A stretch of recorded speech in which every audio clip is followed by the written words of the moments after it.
गीता भागवत। श्री सुखदेव बोले, हे महाराज, इस श्रीमद् भागवत महापुराण में 10 तरह की कथाएं हैं। मैं उनका पृथक पृथक वर्णन करता हूँ, तुम मन लगाकर सुनो।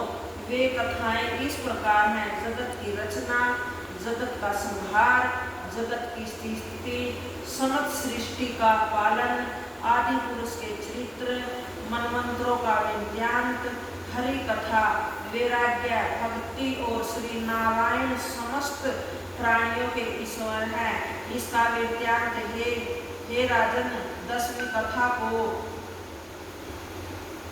समझने के हेतु ही अन्य 9 कथाएं हैं। शेषनाग की सैया पर शयन करने वाले ज्योतिष स्वरूप श्री नारायण जी ने जब यह विचार किया कि हम अपने अनेक रूप धारण करें, तब उन्होंने अपनी माया को यह आदेश दिया कि तू संसार के विस्तार का कोई उपाय कर। श्री नारायण के आदेश अनुसार माया उसी क्षण सर्वलोक, पाताल और मृत्युलोक की रचना करके तामस, राजस और सात्विक इन तीनों गुणों का निर्माण किया। तामस से अभिमान, राजस से हाथ पैर, वाणी, गुर्दा और 5 कामेंद्रियां एवं सात्विक से नेत्र, कान, जीवा, नासिक, त्वचा तथा 5 ज्ञानेंद्रियां उत्पन्न हुई। इनके अलावा तमोगुण से पृथ्वी, आकाश, जल, अग्नि एवं वाणी, ये 5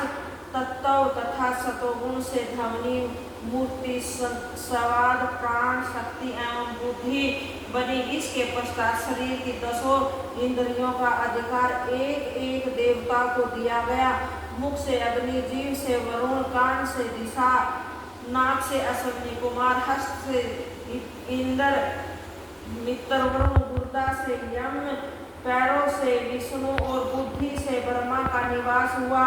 उस समय देवताओं ने यह इच्छा प्रकट की कि हम सभी अपनी ताकत द्वारा मनुष्य देह को जीवित करें। अतः उन देवताओं ने बहुत प्रयत्न किए, किंतु वे परास्त हो गए। तब उन्होंने पवन को संबोधित किया, किंतु वह भी असमर्थ रहा। यह देखकर समस्त देवताओं ने नारायण जी की प्रार्थना कि जिनके द्वारा उस मूर्ति को बनाया गया। देवताओं ने कहा कि हे जगत त्रियता, आपकी कृपा से रहित हम कुछ नहीं कर सकते, इसलिए अब आप दया करके इस मूर्ति को जीवित करिए। देवताओं की यह विनती सुनकर ज्योति स्वरूप श्री नारायण ने उस मूर्ति के अंदर अपना थोड़ा सा प्रकाश प्रविष्ट करते हुए उसे उठाने का आदेश दिया। श्री परब्रह्मा प्रभु के प्रकाश को पाकर वह मूर्ति संजीव हो गई और समस्त देवताएं भी उसके अंगों में अपना अपना निवास पाकर कार्य संपादन करने लगे। हे राजन, मनुष्य के प्रत्येक अंग पर देवता का निवास रहता है। उसकी यह विलासा रहती है कि हाथों से दान दिया जाए, जीभों से प्रभु नारायण का ध्यान किया जाए, पांवों से तीर्थ यात्रा की जाए, नेत्रों से देव मंदिर में जाकर प्रभु के दर्शन किए जाए और भजन ध्यान में सदा परब्रह्मा परमेश्वर का स्मरण बना रहे। ऐसा करने से देवताओं को बहुत सुख मिलता है। जय गीता भागवत।